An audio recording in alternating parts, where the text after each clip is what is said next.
Welcome back, everybody. We are in another exciting chapter of Ezra. And if you remember the end of chapter 4, oh, sorry, we're going to be in chapter 5. I probably should have started there.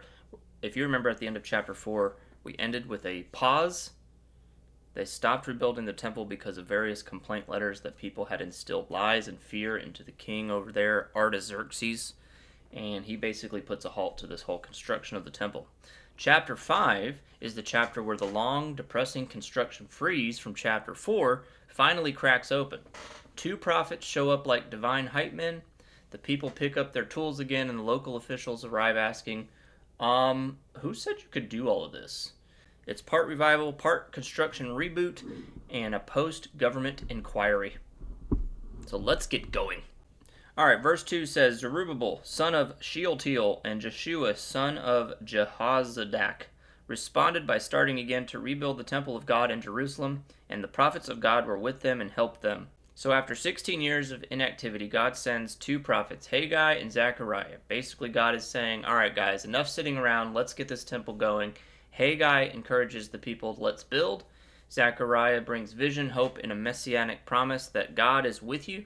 And the duo is like the ultimate spiritual pep talk team, and they're getting these guys motivated and excited once again.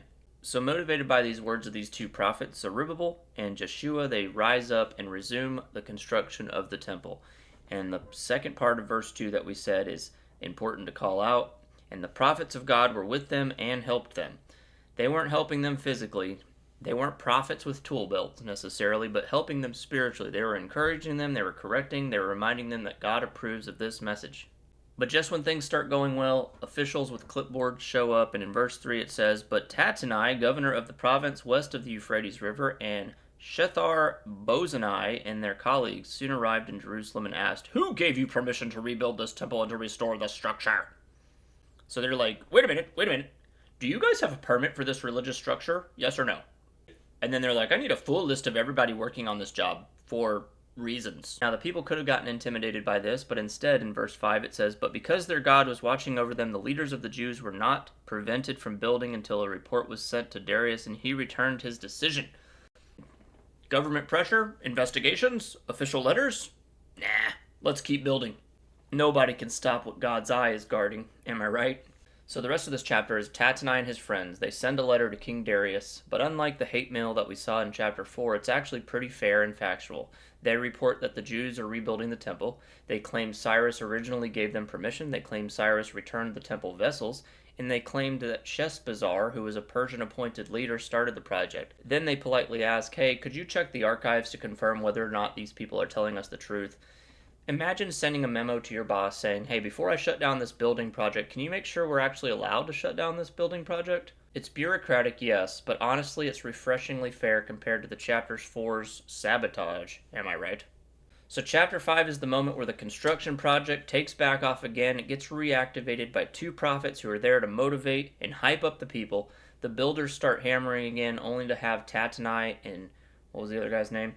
Shethar-Bozenai show up demanding permits and full names of everybody working on the project. But God is watching, literally, so the work continues while Tattenai drafts a surprisingly reasonable letter to King Darius asking, should we let them do this or no? We'll find out what Darius' response is in chapter 6. But for now, that is where chapter 5 concludes. What can we learn from this? God sends us encouragement at exactly the right time. When Israel was stuck, God sent Haggai and Zechariah to hype up the people, to remotivate them, and to rekindle this reconstruction project. And how many words can I say that start with rebuild, rekindle, reignite, reconstruction, read? I don't know. Alright, number 2, God's presence empowers obedience. The eye of God was upon these people, and that's why construction did not stop. Also, what I thought was interesting here is that the people continued to work even though they were waiting for the response of King Darius to say yes or no. Faithfulness means working even when the answers haven't come yet. The people here in this chapter show us that. Obey first, watch the clarity unfold later. So, here's the challenge that I have for you and me today. Where in our lives has God been nudging us to start again? A dream that we've given up on, a discipline, a relationship, a calling. Just ask God, God, please send me your encouragement. Give me the courage to restart something. Keep your eye on me as I build. Then just take a simple step out in faith today and write a sentence, send a message, pray a prayer, trust that God's going to handle the Darius level decisions, and won't he do it?